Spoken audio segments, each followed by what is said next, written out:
Hi friends, ఎలా ఉన్నారు? అందరూ బాగున్నారా? నేను చాలా బాగున్నానండి. మీరు కూడా బాగుండాలని మనస్ఫూర్తిగా భగవంతుడిని కోరుకుంటున్నాను. ఈరోజు మా ఇంట్లో చికెన్ ఫ్రై అండి. మీ అందరికీ హ్యాపీ సండే. అయితే చికెన్ని నేను శుభ్రంగా పెద్ద బాయిలేరు తెప్పించేసి పెరుగు, ఉప్పు, పసుపు, నిమ్మకాయ పిండి శుభ్రంగా కడిగేసి చిల్లుబొట్టులో వేశాను. నీరంతా కారిపోయింది. దాన్ని ఒక గిన్నెలో 2 స్పూన్లు నూనె వేసి గిన్నెలో వేసి పొయ్యి మీద పెట్టాను. ఇక అప్పుడు మళ్ళీ ఇంకా నీరు వస్తుంది కదండి, ఆ నీరుకి ఆ నూనెకి మొత్తం చికెన్ అంతా ఉడికిపోయింది. ఆ ఉడికేటప్పుడే ఉప్పు, పసుపు, కొంచెం చిటికెడు కారం కూడా వేశాను, ఎందుకంటే ముక్కలకు పడుతుందని. అల్లం పేస్టు నూరుకొని పక్కన పెట్టుకుంటాం కదా, జీలకర్ర, ఎల్లిపాయ, కొబ్బరి, అల్లము నూరుకొని పక్కన పెట్టుకున్న పేస్ట్ని 1 స్పూను ఉడికేటప్పుడే చికెన్ ముక్కలు వేశాను. ఈ ఉప్పు, పసుపు, కారంతో పాటు కొంచెం 1 స్పూను మసాలా కూడా వేస్తే ముక్కలకు బాగా పడుతుందండి. ఫ్రై అంటే ముందు ముక్కలకు కూడా పట్టాలి. ఫ్రై అంటే పైన మసాలాకే ఫ్రై లాగా ఉంటే బాగుండదు కదా, అలా పట్టిన తర్వాత నేను 2 ఉల్లిపాయలు, 2 పచ్చిమిరపకాయలు కట్ చేసుకొని ఇదంతా ఉడికిపోయేసరికి పక్కన నూనె 2 స్పూన్లు మళ్ళీ నూనె వేసి నూనె కొంచెం కాగిన తర్వాత ఉల్లిపాయ, పచ్చిమిరపకాయ వేశాను. అది వేగేటప్పుడు మిగతా అల్లం పేస్ట్ కూడా వేసేసి బాగా వేగనిచ్చాక ఉడికిపోయిన చికెన్ తీసుకొచ్చి వేసేసానండి.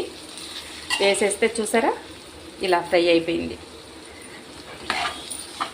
నూనెలో ఉల్లిపాయ, పచ్చిమిరపకాయ వేగేటప్పుడు అల్లం పేస్ట్ మళ్ళీ మిగతాది కూడా వేసేస్తాం కదా, ముక్కల్లో కొంచెమే కదా ఉడికేటప్పుడు వేసింది, అది సరిపోదు కాబట్టి ఇంకా కొంచెం వేసుకోవాలి. కాబట్టి ఉల్లిపాయ మగ్గేటప్పుడు వేసేస్తే ఆ నూనె, ఉల్లిపాయతో పాటు ఈ మసాలా కూడా కొంచెం బాగా వేగిపోతుంది.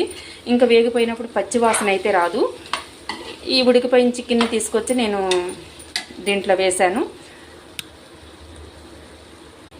చూసారండి, ఫ్రై అంత చక్కగా బాగుందో. దీంట్లోకి సాంబార్ కానీ రసం కానీ పెట్టుకుంటే చాలా బాగుంటుంది. కాలాన్ని బట్టి మనం కూరలో వండుకుంటూ ఉండాలి. ఎండాకాలం కదండి, కూరలాగా వండితే పిల్లలకు కొంచెం కడుపులో తేడా చేస్తుంది. ఇలా ఫ్రైలాగా చేసుకున్నాం అనుకోండి, టేస్ట్గాను ఉంటుంది. సాంబారు, రసం పెట్టేసుకొని తినేస్తే చాలా బాగుంటుంది. ఇంకో పూట ఒకవేళ మిగిలినా కానీ ఎండాకాలం కాబట్టి కూర బాగానే ఉంటుంది. అదే కూరలాగా వండితే పాడైపోతుంది, తెల్లారికి పాడైపోతుంది కదా, అలాగా మనం చేసుకోవచ్చండి. ఇప్పుడు మసాలా కొంచెం నేను వేసేసి, పొడి మసాలా కొంచెం వేసేసి, కొంచెం రెడీమేడ్దే వాడుతున్నానండి నేను, వేసేసి తర్వాత కొత్తిమీర దీంట్లో వేసేసామనుకోండి,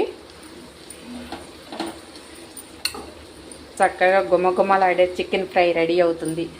ఇది పప్పు చారులో అయితే నాకు చాలా ఇష్టం అండి. చాలామంది రసంలో కూడా తింటారు. కొంచెం ఇలా ఉంటుంది కాబట్టి కలుపుకొని, నాకైతే పప్పు చారులో చాలా బాగుంటుంది.